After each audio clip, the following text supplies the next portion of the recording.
is Lynette, and I have wanted to have a bus and live in a bus since I was 5 years old. So this is the culmination of a lifelong dream. I named her Ellie. It took me a really long time to figure out what to name her. Wait a minute, what kind of a bus is she? She is a 1992 Ford E350 chassis, gas engine. She's a 7.3 liter V8. She's got 85,000 kilometers on her, so she wasn't driven very much. I bought her for $6,000.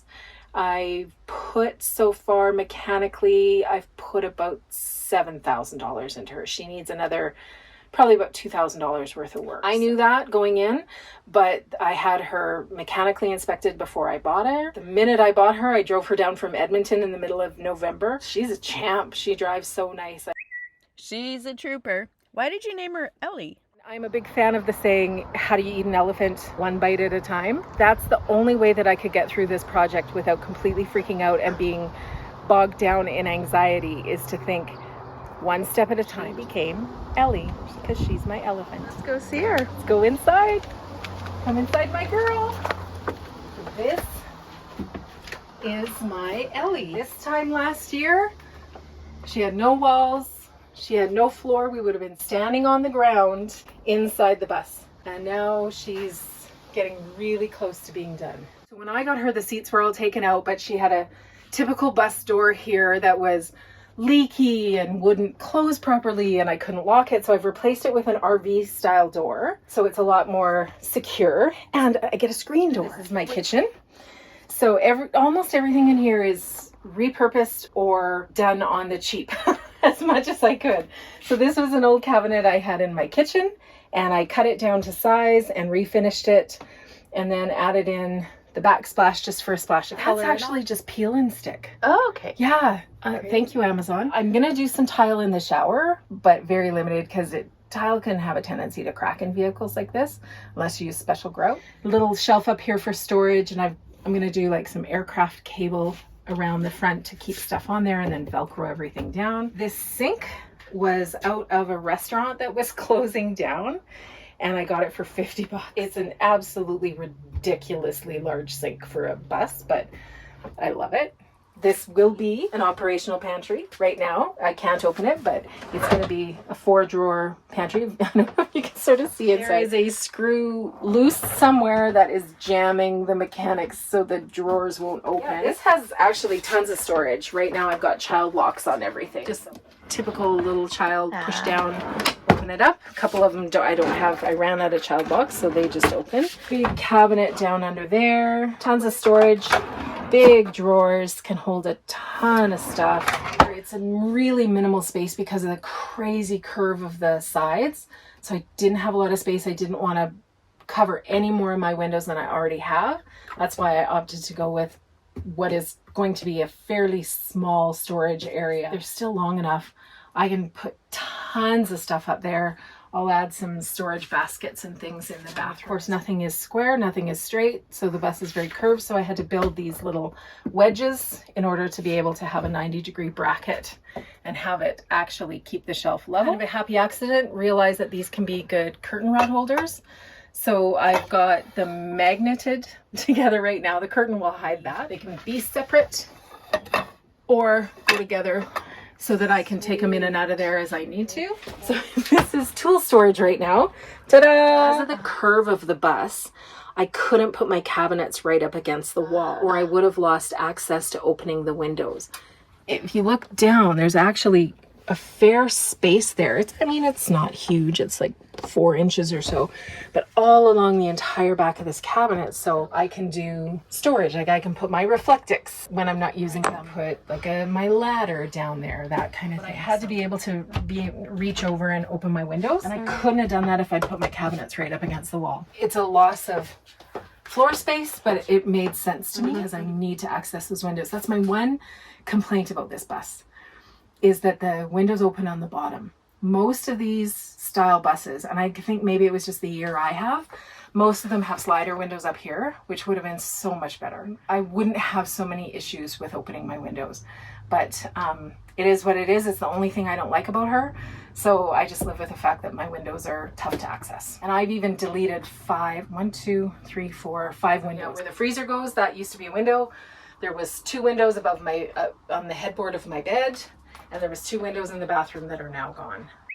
By gone, you mean you took them out? No, the windows are still there. So there's a lot of controversy over how you should do this. Some people want to like take the window completely out, skin the outside, because if the window breaks, it's going to be a nightmare to fix it because it's like behind a wall. I fell in love with this bus because of all the windows on the outside, so I didn't want to do anything that would take away what she looks like on the outside. Yeah. Just put insulation over top and then the plywood over top. So from the outside it still looks like windows, but the inside it's wall. And I'll question my choices if one of my outside windows ever breaks, because I'll have to deconstruct the wall to get to it, to replace it. I figure the chance of that is slim. I'll cross that bridge when I come to it. So weather-wise, they let in a lot of cold and a lot of heat.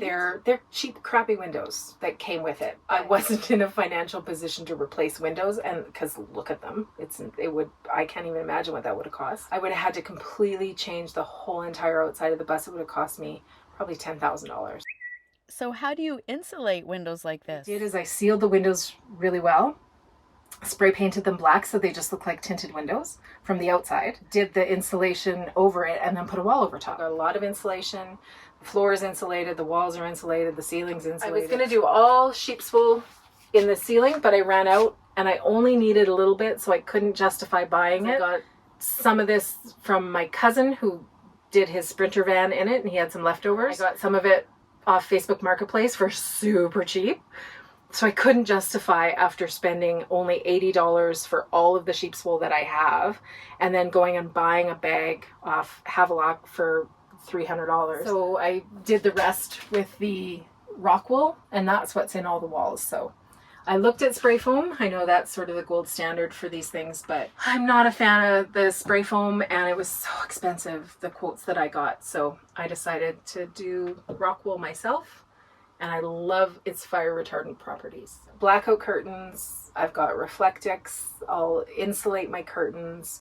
Okay, insulation done. What about a heater? Down here on this part of the wheel well that's still exposed, I'll be putting my diesel heater. So I'll build a little shelf to sit my freezer on, and then underneath that will be my diesel heater, which I'll duct in a couple of different places. So I'll be able to run a small little ducting into my electronics cabinet, so in the winter my batteries won't get cold. I'm getting heated batteries anyways, but anything extra in case I decide to spend winter where it's really, really cold, I'll be able to heat my batteries with my diesel heater. So we're all toasty warm. How are you going to cook for us? I'm not doing any propane in here. I'm not a fan of propane, so nothing will run off propane. I will do a countertop oven. I have it actually in my house now, and it's going to live out here, and it'll just take up a small space there. It's fantastic. It works just like a regular oven and can fit tons of stuff in it. So that's going to be my countertop oven. And then for a stove, I'm just going to use like a Coleman propane stove. I'm a big fan of cooking outside every single chance you get, and cooking over a natural fire whenever possible. I'll have enough electricity I can run like a tea kettle. That countertop oven is also feeding into the fact that I need all that solar because I need all that power. How are you going to power up your fridge and freezer? Right here will be my stand-up freezer, which is an insane thing to put in a bus, but the dog you met earlier, Jack, he has very, very bad food allergies. So both of my dogs eat a raw diet, but his is very specialized. So when I find the food that he can eat, like moose, if I find a hunter that has a bunch of moose, I need to get a lot of it.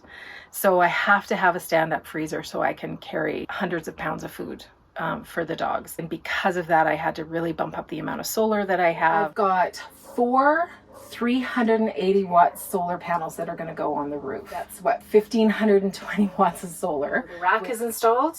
It's ready to go. I've got all the wiring for it. I just need to find a weekend when I can find enough people to help me hoist them up onto the roof, because they're very, very big and very heavy.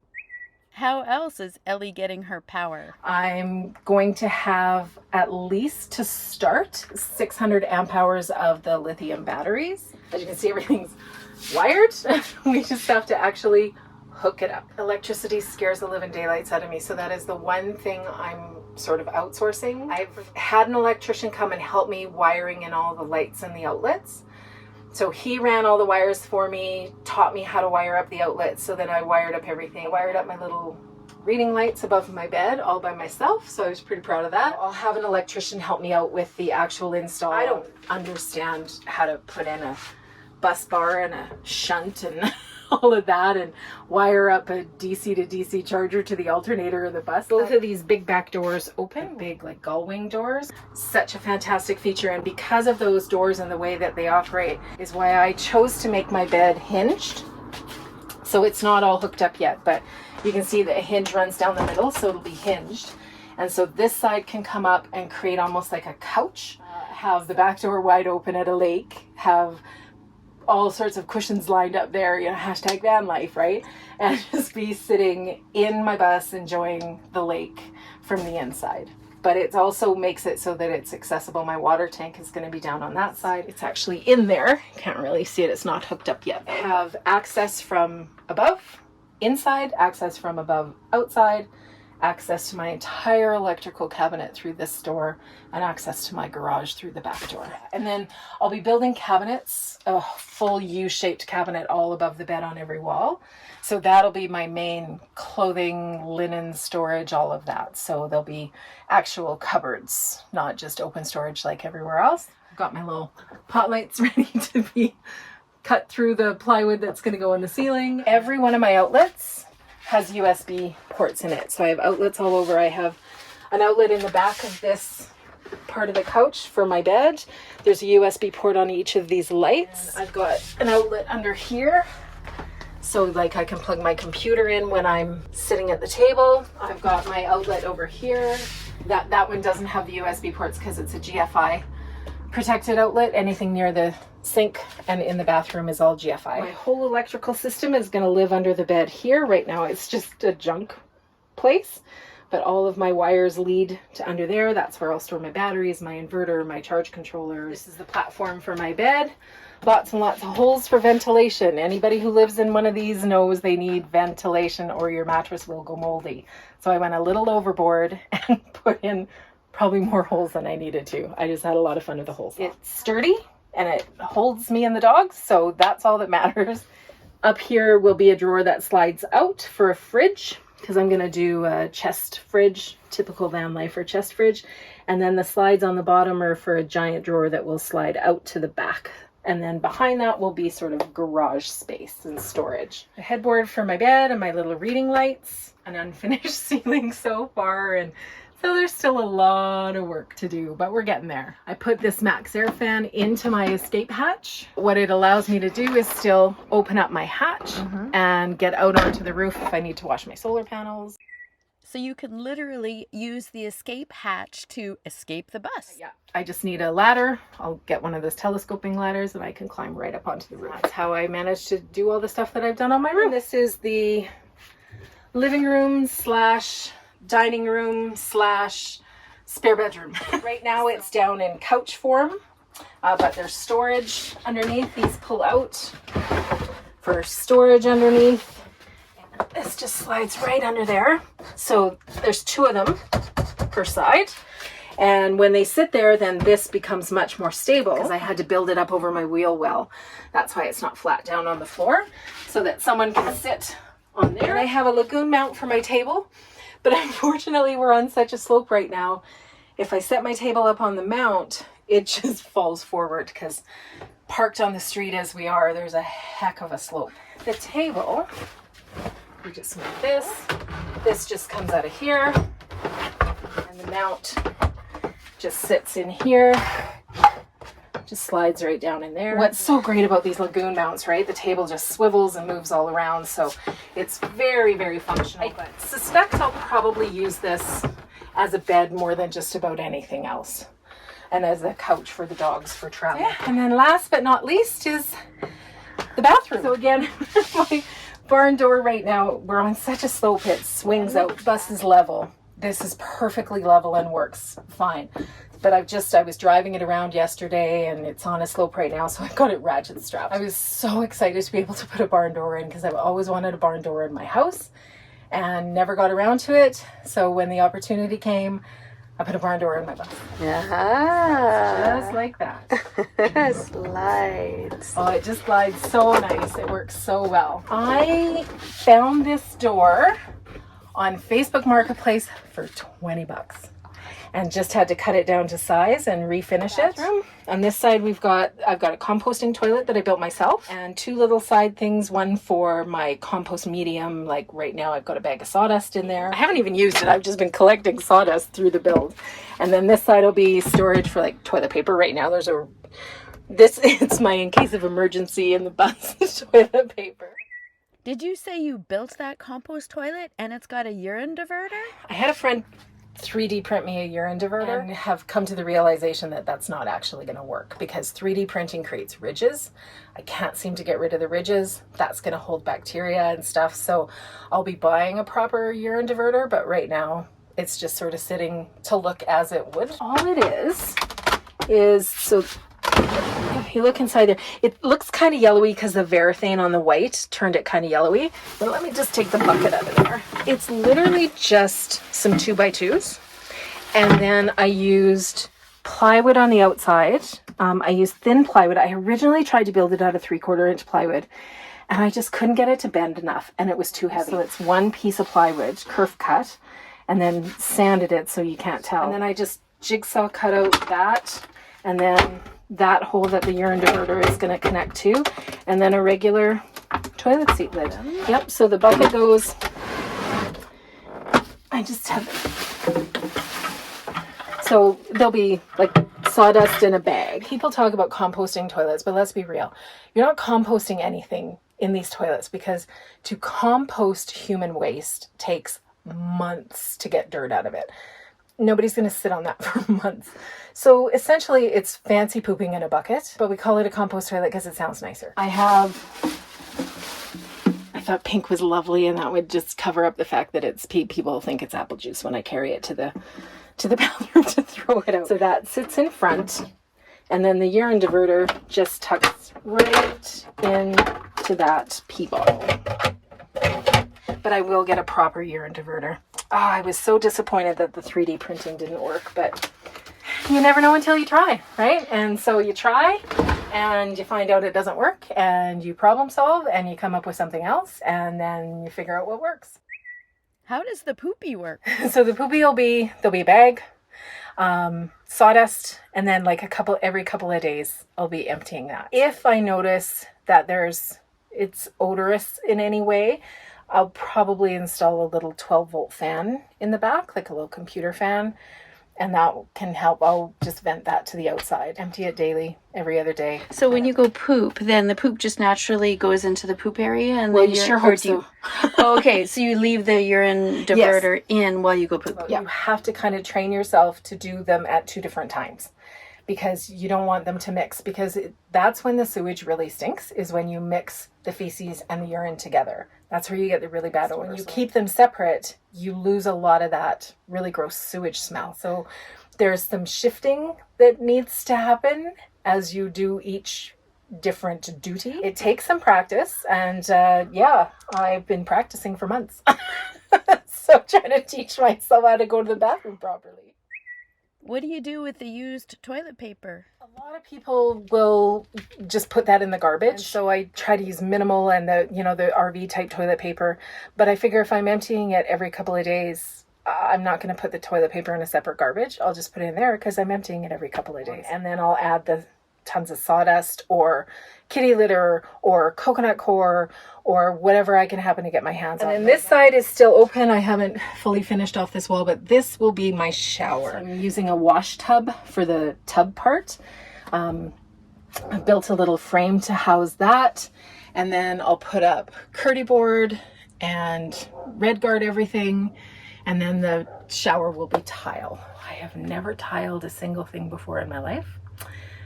So as with everything I'm learning from brand new, it will take a while. And you've done Skoolies before, so you kind of knew what you were doing when you did all this, right? Nice try. No, I've never built anything in my life. I've never framed a wall. I've never built a cabinet. I've never done any of this. I've never hooked up electricity. I've never wired anything. I've never laid flooring. You gonna show us the cab? Okay. Yeah. Oh, God. The cab is a nightmare right now.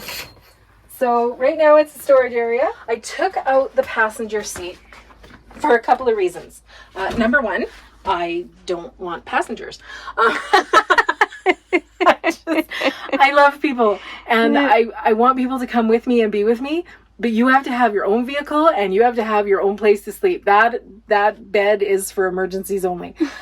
So bring a tent, bring a trailer, bring a van, bring whatever. So this area here right now where the vacuum lives and part of my dashboard is going to be my dog Stella's seat. She's my co-pilot. She likes to ride up front. So I'm going to build her a seat that has storage, a shoe rack, a coat rack, a dog bed, all of that in it. Underneath it will be my tool storage. That's my plan so far. I haven't constructed it yet. Some storage above here. We took out about 40 pounds of electronics and wires and stuff out of here. So all up here, there was a bar across here and there was the big original air conditioning unit and I removed that. There was a bar here and I hit my head on it so many times that I took my angle grinder to it and cut the bar off so I didn't bang my head on it anymore. It's not going to be a lot of storage because I don't want to take away my headspace, but I'll cover all this over and there'll be, who knows what, dog toys or leashes or whatever will go up here. One day I'll replace the whole dash and make the cab look a little bit nicer because right now it's pretty janky up here, but it does the job. She drives real good. I've had a lot of work done on the motor and stuff, so that'll be good, but the cab is just, it's pretty ugly right now. So how much have you spent on supplies for Ellie? The last time I tallied everything up, I have a stack of receipts I still have to put into the program, but I think I'm at total, including cost of purchase and the mechanical, I think I'm sitting around 25,000. My budget was 40.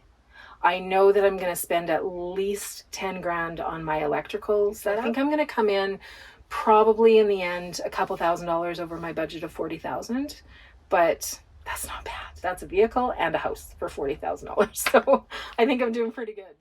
Can we go for a ride before we tour outside? You can either ride with a vacuum or you can ride back on the couch. Why is the first aid kit out, you ask? Well, it could be because I have an injury. I still have all my fingers, so that's pretty important. What made you decide to convert a school bus and make a Skoolie? Well, I looked and looked and looked and looked and looked. And originally I wanted a full-size school bus, obviously because of the space. I also needed something that I could park at my house because I didn't want to have to park somewhere and pay lot rent and work on it somewhere out of town, and I needed something I could keep at the house, so I was kind of dictated by size. And I saw this bus on Facebook Marketplace and I saw the windows and I went, oh, that's my bus. And then it was done. All right, we'll just do a quick little boo around the block. Is insurance expensive or different for a bus? Well, right now it's insured. It's not insured as an RV yet because it's still in the building stage. Ooh, look at that super cute van sitting there. Oh my goodness, hi Ruby! Ruby! Oh yeah, I see what you're talking about with those windows. Oh my God, your van is so pretty, I love her. Right now it's just insured, like if I hit somebody, it'll pay for them. I think I'm paying an extra $10 a month on top of my car insurance policy for that. Once she's converted and I submit that to the insurance company, then it'll be insured more like a regular vehicle and it'll be a lot more expensive. So I'm assuming probably around $150 a month, something like that. And what do you think the gas mileage is? Not good. Probably I'll be lucky to get like 8 miles to the gallon. It's a big giant brick going down the highway, so it's not going to get great gas mileage. I just have to sort of wrap my brain around the fact that, I mean, you're either going to pay a mortgage and utilities and all of that, or you pay for gas. I won't have an electric bill. I won't have a water bill. I won't have any of that. So I might as well pour all that money into the gas tank. What would you do different knowing what you know now?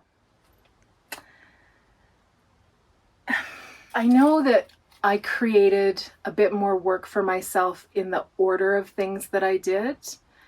So right now, I don't have all my electrical done, and yet I've been building walls and things like that. I ran the wires before the walls were put in so that we could still access it and run all the wires, but it's created a bit of a problem sometimes. Like I went to put this paneling on this wall and could barely get to it because of the fact that the other stuff was built, and I had to cut my paneling for the inside of the bathroom in two because it wouldn't fit through the door because it's so short. I think order of operations might have changed now that I know how to do it better, but I also had a very valid reason for doing it the way I did it, which was I did what I could afford to do at the time. I worked around and did what I could do before the electricity because I knew the electrical would be the most expensive part, and I didn't want to carry that debt for too long because I've had to finance some of this on my line of credit. So I've done all the little costs all along, and I saved the big costs and the big expenditures for the end. It made sense to me the way that I did it because it was sort of what I had to do. But yeah, if I had to do it all over again, it's like, yeah, run all the electrical and then insulate the way a lot of people end up doing it. And then I could have had lights the whole time. But no, I'm pretty happy with the way it's worked out and the way that I've managed to pull it together. Before we go outside for the tour, tell us where your biggest source of inspiration came from. Probably my absolute favorite YouTube build channel is Our Way to Rome. I actually bought my couch plans from them. So the booth, bed, couch combo are plans from their website. Chuck Cassidy, Regretless, Mobile Dwellings. I watch a lot of Will Proust to get understanding of the electrical. He's amazing. Oh, Van City Van Life. Hello, fellow Canadian. We don't have a lot of Canadians that are doing it, so it's nice to see them out there. Let's go outside and check out this Canadian elephant. Yeah, the rails at the top are for the solar panel. They are actual residential solar rails, and all the connections I'm using are fit for purpose for that. But this is now how I'll access my electrical cabinet. So right now it's just full of junk, but all my electrical wires are just sitting here ready to be connected to whatever they get connected to. So I'll have full access to my entire electrical system through here, and as I said before, from above on the hinged bed. So it'll be my lithium batteries, my inverter, charge controllers for the solar, DC-DC charger, my converter because I'm running a 24 volt system, and then I'll need the converter to run it back down to 12 volt for the lights. The diesel heater will be sort of underneath this window, and so it'll vent out underneath here, and then I have to figure out where to put my diesel tanks because the bus runs on gas and I need diesel for the diesel heater. They come with, I think it's a 5-liter tank, like a 2-gallon tank, and I've got 2 of them, so I'm trying to figure out how to connect those together and where I can hook them up. But the nice thing about this bus is the floor sits right about here. So behind all this skirting, I have tons of space to install things underneath this bus. How many wheels do you have on this bus? I have dualies on the back, so I have 6, 2 steering and 4 back tires, and then my spare tires. I get to buy 7 giant tires. Because of the way the windows open, I can't have screens on the inside. So right now they don't have any screens.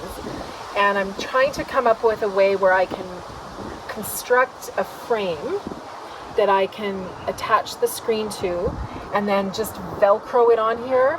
So making sure I take it off when I go on the highway because they'll blow off. So that's going to be a little challenge that I have to come up with, is how to construct the screens. I have to find somebody with a bigger 3D printer than the people that I know.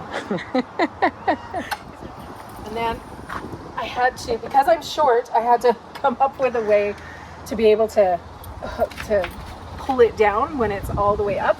And I had to come up with a way to mount it so that I could not have it hanging out the back, because for the longest time my little straps here hung out the back, so I just put a little electrical whatever that is, and yeah, so I have my ratchet strap that's just my pull tab, and then that gets me access to the water tank back here. How many liters? I think it's a 30-gallon tank, so however, I'm old, so I do gallons, however many liters that is. So that should last me a good long time. When I constructed this, I left this space open so that I could access the back of my taillights if I needed to, but also shove a little bit of storage under here. So I've got an electrical outlet back here in case I need to plug anything in. Ventilation. I've got, yeah, this is all ventilated, so everything will have ventilation. I've got a light switch here that I'll put a light back here. My 12-volt plug-in for my fridge. This will be my pull-out drawer once the drawer is in place. But this will be my big pull-out drawer for the back. And it'll sit to about here, so I'll have storage above it as well, behind the fridge, because the fridge only comes halfway through the bed frame. I love these doors. They were one of the things that sold me on the bus. My shore power plug, if you ever go to plug in at a campground, I'll be putting my water inlet here. So I have a lockable water inlet. So I'll just have to drill a hole in the side, and then this will insert there. And then because my water tank sits right behind here, it'll just be a quick whoop right into the water tank. So my water outlet will sit here. It's really scary punching holes in the side of your vehicle. And then down here was where my compressor was for the old air conditioning that didn't work. So I'll be putting a big giant storage unit down there, one of those big steel boxes. 2 final questions. Number 1, how long did all this take? And number 2, what advice would you give other women who want to do something similar? A year and a half. Some days it's 6-hour days, some days it's 2. But I've done something almost every single day. By the time I'm all done, thousands of hours. I watched a video one time, I can't remember his first name, but he's Mobile Dwellings. And he said, just do something on the bus every day. Don't lose that momentum. On the days when it was too cold and I couldn't work on it outside, I'd sew a cushion or I'd build something inside. Like I built my toilet in the dead of winter in the house. It's the hardest thing I've ever done in my entire life. And probably the most rewarding. Oh my gosh, just do it. You won't know everything in the beginning, but you'll learn as you go. Ask lots of questions, do lots of research. Don't listen to the first person that gives you advice. Take advice from 10 different people, and then you can get a feel for what makes sense for you. Be careful who you ask for help on the internet, because oh my goodness, everyone's an expert on everything. I didn't know how to do any of this. Everybody thought I was crazy. I honestly thought I was crazy.